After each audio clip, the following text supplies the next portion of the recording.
tomto videu si ukážeme, ako sa háčkuje dlhý stĺpik. Dlhý stĺpik poteší všetkých tých, ktorí chcú mať prácu rýchlejšie hotovú, pretože rýchlejšie pribúda. Nevýhodou dlhého stĺpika pri týchto hrubých priadzach je, že je veľmi voľný, takže pri týchto väčších priadzach sa moc nepoužíva, ale my si ho samozrejme ukážeme, pretože je základom háčkovania. Budeme háčkovať do 4. očka od háčika, čiže 1, 2, 3, 4 a ideme na to. Ja si vždycky dám vlastne prst tam, kam idem háčkovať, naberiem si priadzu, idem do reťazkového očka, čiže skrz, naberiem si priadzu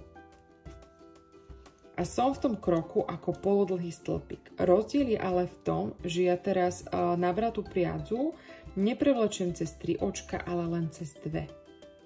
Na háčiku mi ostali zase 2, naberiem si priadzu a ukončím si dlhý stĺpik. Tie vynechané očka nám opäť nahradili prvý stĺpik a pokračujeme ďalej.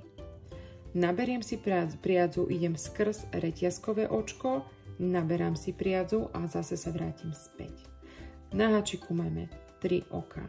Naberám si priadzu, prevlečiem priadzu cez 2 oka a ostávajú mi na háčiku ďalšie 2, opäť si naberiem priadzu a ukončujem si dlhý stĺpik.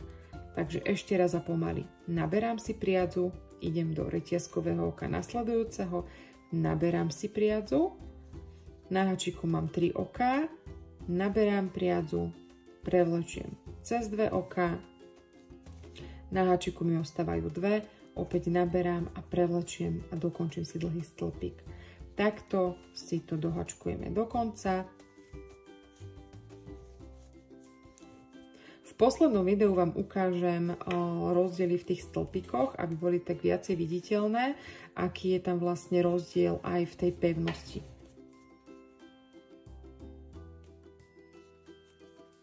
No a ešte máme.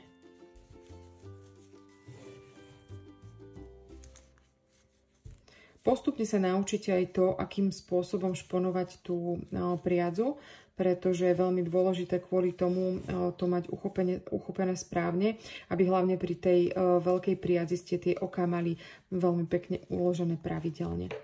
Takže tu sme si dokončili teraz dlhý stĺpik. Ja si troška takto hop. No. A tu máme dlhý stĺpik. Posledné video bude venované 2-krát nahodenému dlhému stĺpiku. Tu vidíte ešte peknú reťazku, aká nám vzniká na tej vrchnej strane a v tej sa vlastne pokračuje, keby sme chceli robiť vzor.